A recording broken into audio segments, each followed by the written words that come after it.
제가 얼마 전에 오락 프로그램 영상을 하나 봤습니다. 키가 큰 남자 연예인에게 사람들이 키가 커서 너무 좋겠다고, 너무 멋져 보인다고 계속해서 칭찬을 하는 영상이었습니다. 그런데 정작 그 남자는 자신이 가진 콤플렉스가 많다고 얘기를 했습니다. 자신이 가진 상처와 어, 열등감이 많다고 그렇게 말을 하는 것을 보았습니다. 우리가 생활을 하다 보면 하찮은 것이나 그리고 키가 크고 외모가 좋아 보이면 사람에 대한 생각이 달라집니다.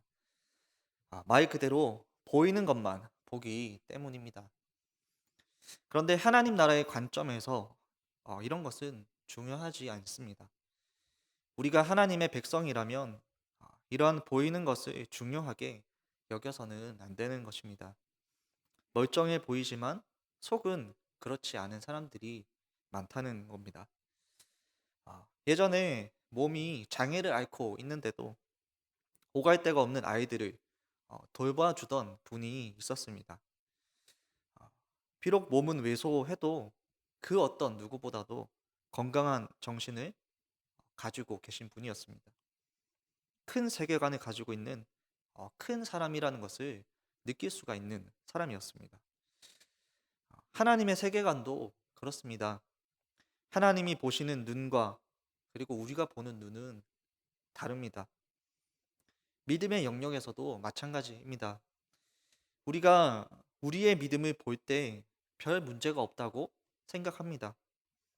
신앙생활도 잘하고 있고 보기에는 별 탈이 없이 문제가 없다고 생각을 합니다. 하지만 이것은 내가 나를 볼 때의 모습입니다.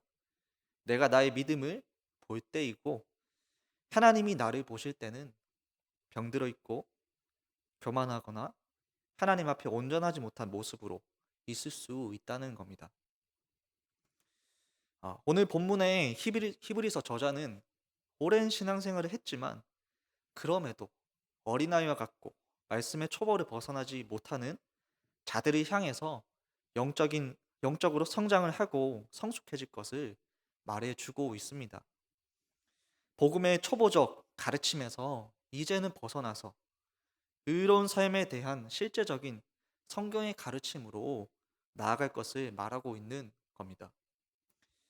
오늘 말씀을 통해서 나 자신 스스로의 그러한 영적인 상태를 돌아보고 더욱 하나님에 대한 사랑과 믿음이 굳건해지시기를 바랍니다. 우리 11절과 12절 말씀을 한번 읽어보도록 하겠습니다. 11절과 12절 말씀입니다. 시작. 멜기세덱에 관하여는 우리가 할 말이 많으나 너희가 듣는 것이 둔함으로 설명하기 어려우니라. 때가 오래되었으므로 너희가 마땅히 선생이 되었을 터인데 너희가 다시 하나님의 말씀에 초보에 대하여 누구에게도 가르침을 받아야 할 처지이니 단단한 음식을 못 먹고 젖이나 먹어야 할 자가 되었도다. 11절 말씀에 둔함으로라고 하는 것은 게으름 그리고 나태함이라고 할 수 있습니다. 아, 이것이 70인령이라는 곳에서는 이 말이 힘든 일을 맡기 꺼려하는 게으른 사람들을 가리키는데 사용이 되었습니다. 그리고 이 서신의 뒷부분에서도 정신을 차려야 할 필요가 있는 게으른 사람들을 묘사하는 데 사용이 되었습니다. 오늘 본문도 마찬가지입니다. 성경을 공부하는 일에 무관심한 태도를 가진 자들, 그래서 성경의 가르침과 그 삶의 가르침을 규칙적으로 정성을 다해 공부하는 일에 헌신하지 못하는 자들이라고 말할 수 있습니다. 한마디로 하나님 말씀을 듣고 아는 것을 귀찮아하는 겁니다. 이런 자들의 성경은 둔하다라고 표현하고 있습니다. 게으름은 영적 성장을 방해합니다. 당시 교회가 외부적으로 많은 환난과 핍박을 받고 있었습니다. 그래서 많은 어려움을 당하고 있었습니다. 그래서 사람들은 하나둘씩 교회를 떠나가게 되고 믿음에서 멀어지고 있었습니다. 그러한 때에 사도들은 무엇을 믿고 그리고 무엇을 향해 힘을 써야 하는지 알려줄 필요가 있다고 생각했습니다. 바른 믿음을 가지지 않으면 온갖 유혹에 넘어갈 수밖에 없었기 때문입니다. 그래서 히브리서 저자는 무엇보다도 믿음을 굳게 지킬 것을 강조합니다. 동시에 어떤 시련이나 고난이 와도 낙심하지 말고 우리의 대제사장이신 예수 그리스도를 바라보고 은혜의 보좌로 나아갈 것을 말해주고 있습니다. 그런데 문제는 이러한 중요한 이야기조차도 이해하지 못한다는 겁니다. 이해하지 못해서 받아들이지도 못하고 있습니다. 예수님에 관한 이야기를 이해하지도 못하고 받아들이지도 못하니까 이것에 대한 이야기를 계속할 수가 없다는 겁니다. 더 놀라운 것은 이들이 불신자가 아니라 새신자가 아니라 오랫동안 신앙생활을 했음에도 불구하고 말씀을 알아듣지 못한다는 겁니다. 하나님 말씀을 모르기 때문에 당연한 것입니다. 예수님을 믿고 구원은 받았지만 신앙이 거기서 멈춰 버린 겁니다. 시작과 동시에 끝난 신앙입니다. 구원은 받았지만 하나님을 아는 지식이 없으니까 영적인 성장이 멈춘 겁니다. 호세아 4장 6절 말씀에 내 백성이 지식이 없으므로 망하는 도다라고 말씀합니다. 하나님의 사랑이 무엇인지, 그 공의가 무엇인지, 은혜가 무엇인지, 심판이 무엇인지, 하나님 나라가 무엇인지, 그것이 어떤 것인지 모르기 때문에, 말씀을 모르기 때문에 영적으로 성장할 수 없는 것입니다. 아, 저는 일을 다니면서 예배에 참석하시는 분들을 참 존경합니다.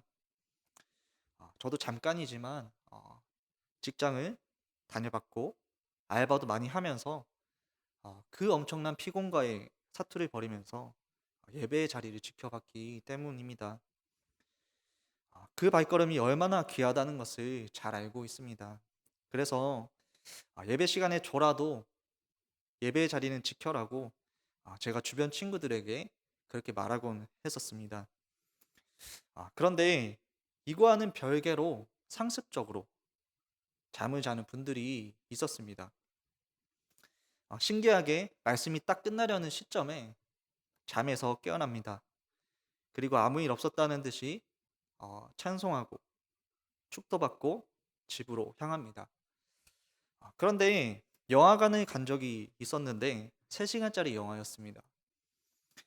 저는 피곤해서 잠을 잤는데 그 사람들은 3시간 동안 잠 한 번 안 자고 다 보았다는 겁니다. 그리고 3시간짜리 영화의 내용을 하나도 안 틀리고 다 기억하면서 얘기를 나누는 것을 보았습니다. 드라마도 마찬가지입니다. 드라마를 엄청 좋아합니다. 1시간, 2시간 동안 꼼짝없이 드라마를 봅니다. 그런데 30분의 설교 시간에는 무조건 조는 것입니다. 아, 말씀이 마음에 박히지 않기 때문입니다. 하나님의 말씀이 들어오지 않기 때문에 그래서 알지 못하기 때문입니다. 이런 상태를 성경은 단단한 음식을 못 먹고 젖이나 먹는 어린아이와 같다고 말씀합니다. 여러분의 신앙은 어떤 상태이십니까? 단단한 음식을 먹는 어른의 신앙이십니까? 아니면 젖을 먹는 어린아이의 신앙이십니까? 어, 그렇다면 어린아이 신앙에서 왜 자라나지 못하고 그대로 있게 되는 것일까요? 13절을 보시면 제가 한번 읽겠습니다. 이는 젖을 먹는 자마다 어린아이니 의의 말씀을 경험하지 못한 자요. 13절 말씀을 보면 하나님의 말씀을 경험하지 못했기 때문이라고 말씀합니다. 경험하지 못했다는 것은 훈련되지 않았다라는 의미를 가지고 있습니다. 이것은 당시 성도들은 하나님 말씀에 완전히 무지하지는 않았다는 겁니다.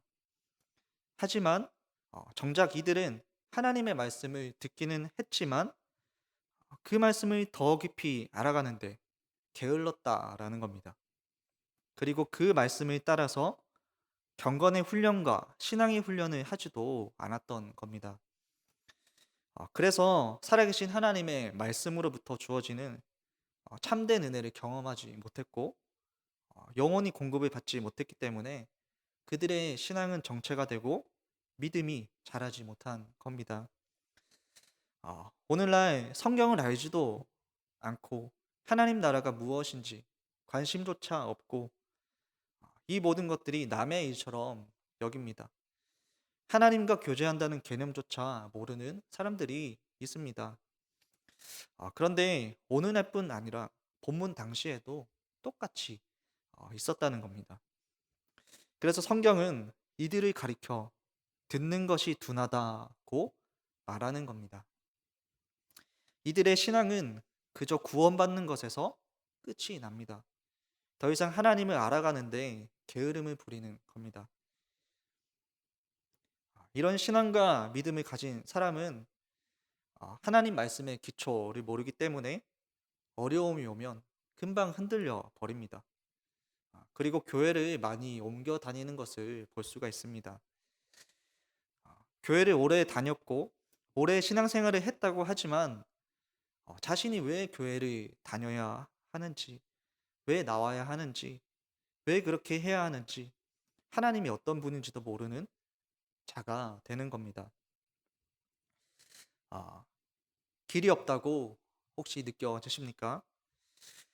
우리에게 길이 없을 뿐입니다. 하나님에게는 그 어느 곳이나 다 길이 되십니다. 그렇게 눈을 떠보면 광야의 길을 내시는 분을 만나게 되는 겁니다. 그것을 경험해야 하는 것입니다. 아, 하나님의 말씀은 살아있고 운동력이 있고 좌우의 날선 어떤 검보다도 예리합니다. 그래서 혼과 영과 관절과 골수를 찔러 쪼개기까지 하고 마음의 생각과 뜻을 감찰합니다. 말씀은 살아 움직입니다. 살아계신 하나님의 말씀이기 때문입니다. 단순히 죽어 있는 책이 아니라는 것입니다. 우리가 그 살아계신 하나님의 말씀을 나의 인생에 담는 순간에 단순히 성경 속에만 머무는 하나님이 아니라 동일하게 나의 인생 가운데 역사하시는 하나님을 경험하게 되는 것입니다. 그 말씀을 통해서 살아계신 하나님을 만나게 되는 은혜가 있게 되기를 축복합니다. 성경에 나오는 많은 스토리들이 있습니다. 그 스토리들은 전 세계적으로 다 유명합니다. 노아의 홍수, 아니면 모세, 홍해, 그리고 다윗과 골리앗, 아브라함, 요셉, 다니엘, 여러 가지 성경 이야기들이 넘쳐납니다. 이 성경의 이야기들은 세계적으로 너무나도 유명하고 만화로도 제작이 되고 영화로도 그리고 책으로도 다양하게 성경의 이야기가 제공이 되고 있습니다. 하지만 그 성경의 이야기를 안다고 해서 모든 사람의 인생이 변하지는 않습니다. 그냥 보는 것과 경험하는 것은 다르기 때문입니다. 아, 도올 김용옥이라는 학자를 아십니까? 한때 정말 유명세를 탔던 사람입니다. 어, 이 사람의 어린 시절에 어머니가 성경을 천독했다고 합니다. 새벽기도 시간도 칼같이 지킬 정도로 어머니가 그렇게 철저한 신앙이 있으셨습니다. 그런 어머니 아래서 이 도올이라는 사람이 김용옥이라는 사람이 10살 전으로 신약 성경을 다 암송했다고 합니다. 그가 그에게 가장 뿌리 깊은 학문이 무엇이냐 물어보면 성경이라고 말할 정도입니다. 하지만 그런 그는 어떻습니까? 지금도 신학을 가르친다고 하지만 부활을 부정합니다. 구약이 신약보다 전능하다는 말을 합니다. 구약의 하나님을 그냥 변덕쟁이 그리고 폭군으로 보는 등 여러 가지 신학적 오류가 많습니다. 무엇보다 그는 성경보다 철학자들의 말을 더 신뢰합니다. 이 말은 성경을 그냥 단순히 머리로만 이해하고 있다는 것입니다. 논리로만 따져보니까 다 맞지가 않고 이해가 안 되는 것입니다. 그래서 단순히 학으로만 보는 겁니다. 이처럼 성경을 그냥 듣고 아는 것으로는 소용이 없습니다. 말씀을 아는 것에서 그치는 것이 아니라 그 말씀 속에 있는 살아계신 하나님을 경험해야 한다는 것입니다. 그 살아계신 하나님을 느끼고 경험할 때 그것이 은혜로만 가능하다는 것을 깨닫게 되는 것입니다. 그리고 그 말씀이 나에게 피와 살이 되는 축복이라는 것도 깨닫게 됩니다. 신앙은 죽어 있는 것이 아니라 살아 있는 것입니다. 왜냐하면 하나님이 살아 계시기 때문입니다. 지금도 살아서 우리의 삶을 주관하시고 역사하시는 하나님이십니다. 그 사실을 믿으시기를 바랍니다. 어떤 맹목적인 믿음이 아니라 실제로 거부할 수 없는, 거부할 이유도 없는 강력한 믿음입니다. 혹 내가 젖먹이 아이와 같은 신앙을 가졌습니까? 아니면 가족과 이웃이 이 어린아이의 신앙을 가졌습니까? 그렇다면 우리는 기도해야 합니다. 나와 그리고 우리 가족과 친구가 하나님의 말씀을 경험하고 말씀을 믿고 하나님을 누리는 삶을 살게 해달라고 기도해야 합니다. 살아계신 하나님의 말씀이 심겨져서 놀라운 기적과 축복 가운데 살도록 우리는 기도해야 하는 것입니다. 하나님의 말씀이 의롭고 좋다는 것을 경험하는 순간 그 믿음은 자라날 것입니다. 계속해서 이 어린아이와 같은 믿음이 어떻게 자라나는지 14절에서 말씀합니다. 우리 14절 말씀을 한번 읽어보도록 하겠습니다. 시작. 단단한 음식은 장성한 자의 것이니 그들은 지각을 사용함으로 연단을 받아 선악을 분별하는 자들이니라. 아멘. 아, 한마디로 훈련이 필요하다는 말입니다. 하나님을 알아가는 훈련, 경건의 훈련, 순종의 훈련, 그 모든 훈련이 필요하다는 것입니다. 아, 우리가 어린 아기들을 보면 우유 맛밖에 모릅니다. 그래서 아기들은 매일 그것만 먹습니다. 부드럽고 그냥 꿀꺽하면 바로 삼키고 소화하기도 쉽습니다. 그리고 그 아기가 성장하면 점차 다른 음식들을 먹기 시작합니다. 분유도 끊고 점점 단단한 음식을 먹게 됩니다. 혀의 감각도 발달하게 되고 다양한 맛의 세계에 들어오게 됩니다. 이렇게 한 아기는 성장을 하면서 키가 자라고 어른으로 성장하게 됩니다. 성장하면서 자신이 스스로 모든 일을 해나가게 되고 그리고 예전에는 자신이 보호를 받고 자랐지만 이제는 자신이 사랑하는 사람들을 지키게 됩니다. 믿음도 마찬가지입니다. 믿음이 자라면 어린아이의 상태에서 머물러 있지 않고 성숙한 어른의 믿음을 가지게 됩니다. 그때 선이 무엇이고 악이 무엇인지 구별할 수 있게 된다는 것입니다. 그래서 악을 행하지 않고 선을 행하고 옳은 것이 무엇인지 생각하는 겁니다. 성숙한 신앙의 삶을 살아가는 것입니다. 여러분, 단단한 음식을 먹는 어른의 신앙으로 살아가기를 원하십니까? 그렇게 되기 위해서는 하나님 말씀을 경험하고 영적으로 성숙해져 가는 과정을 두려워해서는 안 됩니다. 어린아이들이 성장할 때 걷는 것을 두려워하고 불편해합니다. 그렇게 넘어지는 과정을 반복하면서 성장하게 됩니다.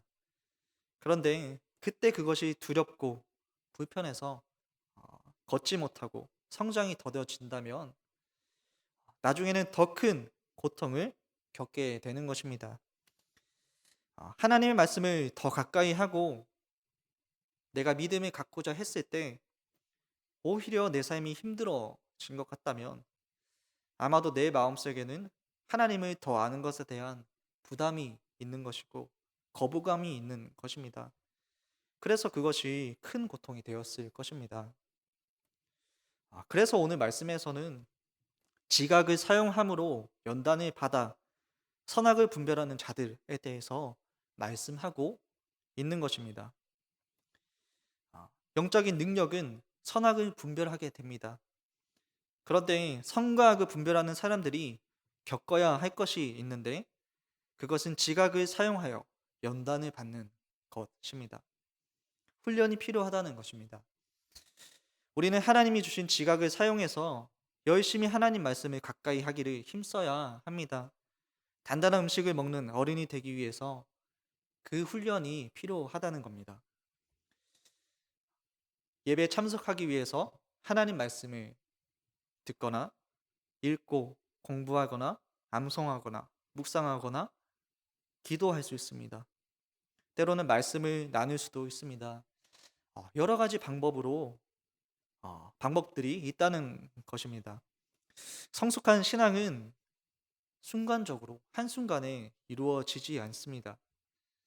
지속적으로 나의 헌신이 있는 영적인 훈련 과정을 통해서 이루어지는 것입니다. 그래서 하나님께서 우리 안에 이루시고자 하는 완전함에 이르도록 나 자신을 복종시켜야 합니다. 우리에게 필요한 것은 성숙하고자 하는 열정과 그리고 그 말씀에 순종하고자 하는 마음이 필요한 겁니다. 그 마음이 여러분에게 있게 되기를 소망합니다. 말씀을 맺겠습니다. 하나님은 우리에게 말씀을 주셨습니다.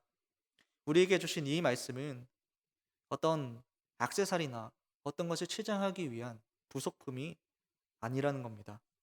우리의 영혼을 살리는 생명의 양식입니다. 이 말씀이 있어야지만이 우리는 선과 악을 구별할 수 있게 됩니다.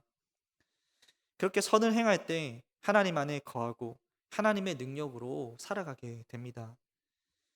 세상에 어떤 일들이 나에게 닥쳐와도 그 모든 일을 넉넉히 이길 힘이 생기게 되는 겁니다.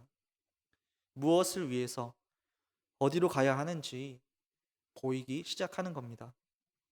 그리고 그 모든 일 가운데 참된 승리를 경험하게 되는 것입니다. 산에 올라가 보면 높은 산일수록 안개가 자욱한 것을 보셨을 겁니다. 그 안개 위로 더 높이 올라가면 맑은 세상이 펼쳐집니다. 안개 너머의 세상과 안개 아래의 세상까지 모든 세상이 다 한눈에 들어옵니다. 영적인 성숙은 이러한 가정과도 같습니다. 비록 힘든 일이 있을지라도 그 모든 것을 하나님의 관점에서 바라볼 수 있는 믿음입니다. 더 높은 곳, 더 멀리 바라볼 수 있는 성숙한 믿음입니다. 우리가 이 믿음을 소유하게 되기를 소망합니다. 이 믿음이 저와 여러분에게 있게 되기를 축복합니다.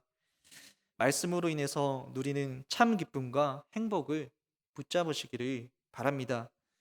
어린아이와 같이 신앙의 초보는 이제는 벗어버리고 말씀의 초보를 넘어서서 이제는 하나님께서 내 삶에 실제로 이루시고자 하는 것이 무엇인지 깨닫는 성숙한 어른의 신앙을 소유하시기를 축복합니다. 그래서 날마다 하나님 안에서 승리를 경험하는 여러분 되시기를 축복합니다. 우리 시간 함께 기도하겠습니다.